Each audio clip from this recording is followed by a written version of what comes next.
ಲೋಕವೆಲ್ಲ ನೀನು ಸುತ್ತಾಡಿ ಬಂದಿರ್ಬೋದು, ಆದರೆ ಅದು ಸಿಗಲಾರದಂಥ ಕಾರಣದಿಂದ ಸೋತಿ ಕುಂತಿರ್ಬೋದು. ಡಾಕ್ಟರ್ಗಳ ಮೇಲಿಂದ ಡಾಕ್ಟರ್ಗಳು ಬಿಟ್ಟು ಬೇರೆ ಕಡೆಯಾಗಿ ನೀನು ನಿಶಕ್ತನಾಗಿ ನನ್ನ ರೋಗಕ್ಕೆ ಇಲಾಜ್ ಇಲ್ಲ ಅಂತ ನಾನು ಡಿಕ್ಲೇರ್ ಆಗಿ ಕೂತಿರ್ಬೋದು. ಮಾಟ ಮಂತ್ರ ನೋಡುವನ ಹತ್ರ ಅಲ್ಲಿ ಅಲ್ಲಿ ಅಲ್ಲಿ ಅಲ್ಲಿ ಅಲ್ಲಿ ಎಲ್ಲಿ ಜಗತ್ತಿನ ಎಲ್ಲ ಕಡೆ ಸುತ್ತಾಡಿರ್ಬೋದು.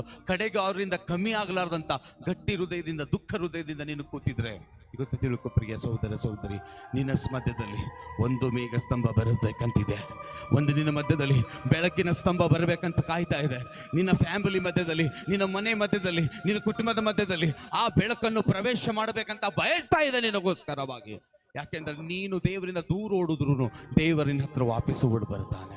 ವಾಕ್ಯ ಹೇಳುತ್ತದೆ, ಯಾವ ರೀತಿ ಕಾನಾನ್ಯರು ಯಾವ ರೀತಿಯಿಂದ ಇಸ್ರಾಯೇಲ್ ಜನರಿಗೆ ಬಾಯಾರಿದವರಾಗಿದ್ದರು, ದೇವರ ಆಶೀರ್ವಾದಗಳಲ್ಲಿ ಬೇಡುವವರಾಗಿದ್ದರು. ಅದಕ್ಕೆ ದೇವರ ಪ್ರಾಮಿಸ್ ಮಾಡಿದನು, ನಿನಗೆ ನಾನು ಆಶೀರ್ವಾದ ಕೊಟ್ಟೇ ಕೊಡುತ್ತೇನೆ.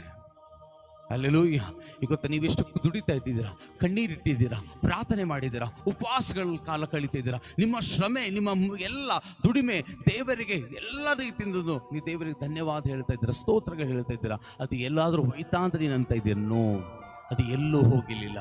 ಅದು ಒಂದು ದಿನ ಜಮವಾಗಿ ರಿಟರ್ನ್ ನಿನಗೆ 4ರಷ್ಟು ವಾಪಸ್ ನಿನ್ನ ಮಧ್ಯದಲ್ಲಿ ಬಂದು ಚೆಲ್ಲೋದಕ್ಕೆ ದೇವರು ರೆಡಿ ಆಗ್ತಾ ಇದ್ದಾನೆ. ಗಟ್ಟಿಗೆ ಹಲ್ಲೆಲೂಯಾ.